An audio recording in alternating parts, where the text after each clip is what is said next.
Okay, let's just jump right into this explainer. Today we're doing something super cool. We are bridging raw, hardcore life philosophy with cutting-edge neuroscience to figure out exactly how mental toughness is actually forged. We're diving into a really fascinating conversation between former Navy SEAL David Goggins and neuroscientist Dr. Andrew Huberman. And look, this isn't just about throwing around motivational quotes. We are going to look at the actual physical brain structures that literally drive human endurance. So we kind of have to start by asking a fundamental question about human nature. And honestly, it's a question that sits right at the core of human achievement. Are you born with willpower? Is having a strong mind just some genetic blessing? Like, are some people simply born with this unbreakable will while the rest of us are just left to struggle? Or is it something else entirely? Well, listen to David Goggins' visceral reaction to a podcaster who actually called him blessed. He says, like, the hell you talking about? I was blessed with a strong mind. That's something that you have to develop. He firmly, completely rejects this whole idea of a genetic lottery when it comes to mental toughness. He makes it incredibly clear that his mindset was built through decades of deliberate suffering and just repeatedly choosing to face hardship. It is absolutely a skill, not a gift. Which brings us to Section 1, the willpower myth.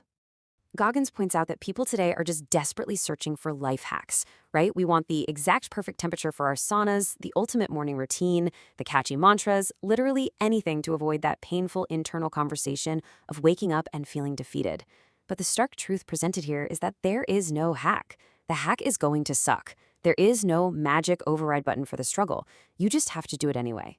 All right, moving to Section 2, meet your aMCC.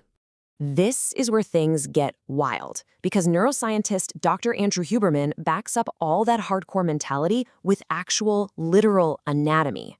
Meet the anterior midcingulate cortex, or the aMC. Now, Dr. Huberman, who, keep in mind, has been teaching neuroanatomy to medical students for decades, notes that learning about this specific structure almost knocked him out of his seat. Why? Because scientists are increasingly recognizing it not just as the seat of willpower, but as the literal seat of the will to live. And when we look at the data on humans, it's mind-blowing. We see clear, undeniable biological correlations between the physical size of this brain area and a person's history of tackling difficult challenges. For instance, it's smaller in obese individuals, but get this, it physically grows when they successfully diet. It's naturally larger in athletes. It actually grows larger in anyone who perceives a challenge and overcomes it. And incredibly, in people who live a very long time, it maintains its size. It's essentially a literal muscle inside your brain that responds to your choices. So, moving right along to Section 3, the rule of friction. How do you actually build this thing? Well, here is the crucial catch. The aCMC only grows when you do something you don't want to do. It's not about just adding more effort or more work to your plate. Like, if you add 3 hours of exercise to your day, but you happen to really enjoy exercising, it doesn't count. The growth of this brain structure is entirely dependent on the biological trigger of adding work that you explicitly dread. To make this perfectly clear, Huberman explains his own experience, pushing himself to absolute failure in weightlifting with forced reps. That doesn't grow his aMCC. Why? Because he genuinely loves lifting weights. It requires massive effort, sure, but there's no friction. However, surviving an ice bath when you are terrified of drowning and absolutely hate the cold, that generates the deep internal friction required, and that absolutely forces the aMCC to grow. So the biological levers of willpower are basically this: friction, the stick; being haunted, the suck. Now, I know these are highly unpleasant terms, but in the realm of neuroscience, this deep internal resistance is the required non-negotiable gear. It's the exact mechanism needed to turn a name like David Goggins from a noun into a verb for overcoming impossible odds.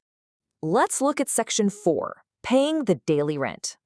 Because there is a massive biological trap to this whole system. First, you face the suck, you do what you hate. Second, your aMCC physically grows. Awesome, right? But then step 3 happens. You adapt. You get good at it. Goggins literally calls this the Merry Christmas moment. And the absolute second that hard task stops being scary and starts being fun, step 4 kicks in. Your aMCC shrinks right back down, which means you have to constantly, relentlessly find new ways to be uncomfortable. Dr. Huberman uses this profound analogy from a friend of his who has been sober for 30 years to explain this. He says, the amazing thing about addiction is there's a cure. The problem is it only works one day at a time.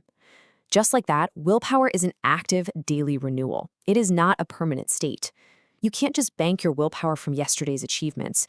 You literally have to pay the rent on it today.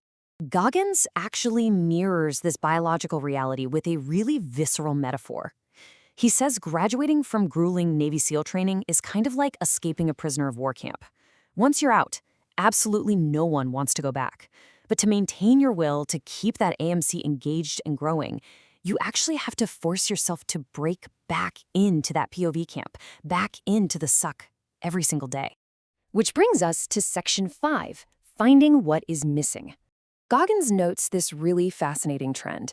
He says even the richest, most externally successful people in the world, people with perfect families, all the money you could ever want, they often approach him expressing this deep, empty feeling. They literally tell him, I feel like I'm missing something. They have absolute comfort, but they lack something crucial internally. But look at Goggins' response to that. He doesn't have all the shiny things they have, but he never feels like he's missing anything. Why? Because by acting as his own scientist in the laboratory of his mind and continually forcing his aMCC to grow by facing the things he absolutely hates, he knows exactly who he is. He found his purpose. And this profound sense of inner peace, not in comfort, but repeatedly in the suck. He estimates that if you never do this experiment on yourself, if you never intentionally engage that friction, a staggering 75% of your true potential, your soul, your guts, and your courage remains entirely chained up inside you, completely undiscovered. That's a huge number. Every single day, we face a choice. By waking up and taking the path of least resistance, by just saying, I just can't do that, you restrict your entire life to this tiny microscopic pinhole. But by utilizing that daily friction, by actively leaning into the things that scare you and building your aMC, your reality, your capabilities, and your whole sense of self expand immensely. So, knowing what we know now, that your willpower is not some genetic myth, but an actual physical structure in your brain waiting to be built through deliberate discomfort, I want to leave you with this question. What suck are you avoiding right now that is keeping 75% of your potential locked away? What fear do you need to face tomorrow morning to start unlocking the rest of your life? Thank you so much for joining me on this explainer, and I will see you next time.